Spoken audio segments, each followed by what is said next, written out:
विजय जी, अब आपका क्योंकि बड़ा स्ट्रांग होल्ड है भारतीय जनता पार्टी पर, ऐसा क्या होगा दिल्ली चुनाव में 2025 में जो पिछले 6 विधानसभा चुनाव में नहीं हुआ और 38% के वोट शेयर के बाद भी सीटें आई 8, 6 चुनावों के बाद भी, ऐसा क्या होगा 2025?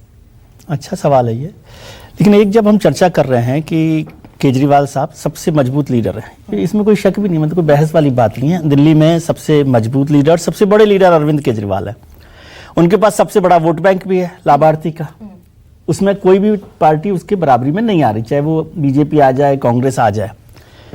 यदि यही फैक्टर है तो फिर तो चुनाव पर बहस ही क्या करनी है। एब्सोल्युटली, हाँ। मतलब मजबूत भी लीडर वो है और लाभार्थी का सारा वोट बैंक, मतलब काफी हद तक ये बात ठीक है। तो फिर तो चुनाव, फिर क्या लड़ना, फिर क्या बहस है क्या? नहीं, बहस ये है, अभी राजकिशोर ने शुरू कर दिया बहस, नहीं, फिर तो डिसाइडेड हो गया ना। अब सोचिए इसको वोट परसेंटेज के हिसाब से देखते हैं हम लोग। एक तो सबने एक बात मानी कि सबसे बड़े लीडर हैं, लेकिन उनका वो गिर रहा है, पॉपुलैरिटी उनकी कम हुई है, कमजोर हुई है, एंटी इनकम्बेंसी है, मुस्लिम वोट है, ये सब है। ये कारण बताए गए हैं जिस पर हमने अभी चर्चा की है। ये सरकार भारतीय जनता पार्टी की कब आई थी? 93 में, 98 तक रही, पहली और आखिरी बार। ठीक है। अब वो उस समय कितना वोट परसेंटेज था? 42.85 समथिंग, करीबन 43%। भाजपा का 49 सीटें थी, 49 सीटें थी। आज भारतीय जनता पार्टी कहां पर है? 39% पर, 38.8 समथिंग, 39 पे। तो कितना परसेंट चाहिए बीजेपी को? 4%। 4% वोट चाहिए ना सत्ता को बदलने के लिए। तो क्या 4% बीजेपी कर रही है कि नहीं कर रही है ये मेहनत? क्या हम ये माने कि इतने साल में बीजेपी ने ये मेहनत नहीं की? क्या हम ये मान रहे हैं कि इस बार का चुनाव भी भारतीय जनता पार्टी उसी कमजोर तरीके से लड़ रही है जो पिछली बार लड़ा? नहीं, वही तो पूछ रही हूँ कि नया क्या हो रहा है। नहीं, नया यही हो रहा है ना कि बीजेपी ज्यादा ताकत से लड़ रही है चुनाव। दूसरी बात, संघ की फिर से वही बात आएगी, लेकिन सारी ताकत तो वो शीश महल के इर्द गिर्द ही दिख रही है। और प्लांक पर आप भी अगर फ्रीबीज के ही उतरेंगे, चुनावी रेवड़ी पर ही उतरेंगे, अगर मैंने कहा वो है ही नहीं इशू, तो उस प्लांक पर तो ऑलरेडी नहीं वो नहीं है ना। मैं इसीलिए कहा ना कि उस पर नहीं है ना, लाभार्थी वाले पर। मैं ये कह रहा हूँ एक आरएसएस ने काम किया कि जून में, मई के चुनाव के नतीजों के बाद जून में 250 विस्तारकों को दिल्ली के चुनाव में काम में लगाया। विस्तारक वो होते हैं जो प्रचारक नहीं बने और एक निर्धारित समय के लिए काम में, संघ के काम में लगे हुए हैं पूरी तरह से। तो वो 250 विस्तारक दिल्ली में लगे हुए हैं। 250 विस्तारक बहुत होते हैं दिल्ली जैसे शहर में, जहां पर बहुत बड़ी आबादी और बहुत बड़ा इलाका नहीं है। तो वो लोग लगातार लगे हुए हैं। दूसरा, भारतीय जनता पार्टी ने कंपैरेटिवली मजबूत कैंडिडेट उतारे। परवेश वर्मा को आप कमजोर कैंडिडेट मत मानिए, ठीक है। रमेश, तो ये होता दिखेगा जो वो क्लेम कर रहे हैं, भाई रमेश केजरीवाल नई दिल्ली सीट से भागते दिखेंगे, वो भागेंगे कि नहीं भागेंगे, 20,000 से हारेंगे, इस क्लेम में कितना दम? वो नहीं, मैं उस पर नहीं जा रहा, मैं बात दूसरी कर रहा हूं, मैं सीट पर जा ही नहीं रहा। अब क्या हम ये समझते हैं कि भारतीय जनता पार्टी पिछली बार भी 5% बढ़ गई थी जब आप कमजोर समझ रहे थे? 32 से 33 से 38 पर आ गए ना। तो जब तो कमजोर इलेक्शन लड़ रही थी, आज मजबूत इलेक्शन लड़ रही है, तो क्या भारतीय जनता पार्टी 5% नहीं बढ़ा सकती?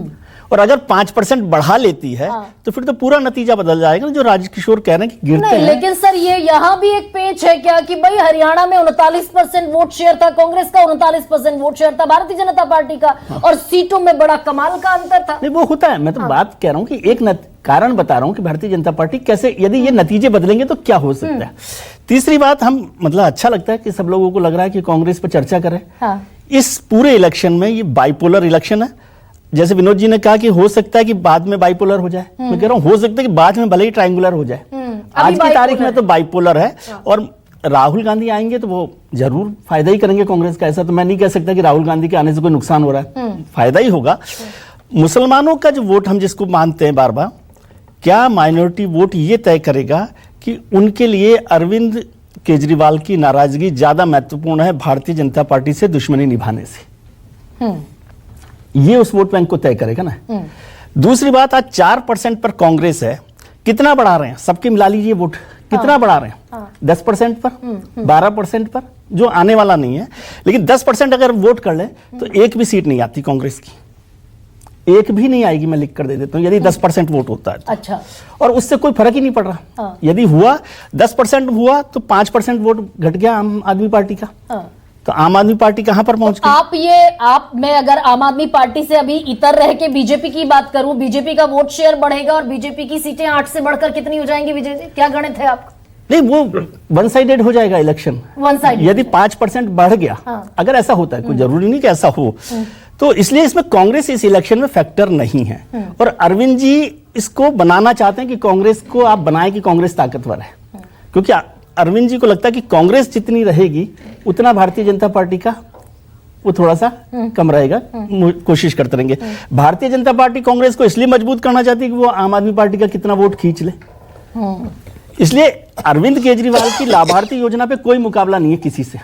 लेकिन क्या फिर भी चुनाव बदलते हैं ना, नतीजे बदलते हैं। और यदि हम ये मान रहे हैं कि ये क्या यही रहेगा, 54 पे 53 पर अरविंद केजरीवाल साहब रहेंगे, आम आदमी पार्टी भारतीय जनता पार्टी 38 पर रहेगी और कांग्रेस 4 पर रहेगी, 5 पे रहेगी, तो कांग्रेस का कितना भी परसेंटेज बढ़ जाए उससे इस चुनाव पे बड़ा असर नहीं पड़ रहा। और अगर असर पड़ रहा है तो वो आम आदमी पार्टी का नुकसान होने वाला पड़ रहा है। नुकसान होने वाला। विनोद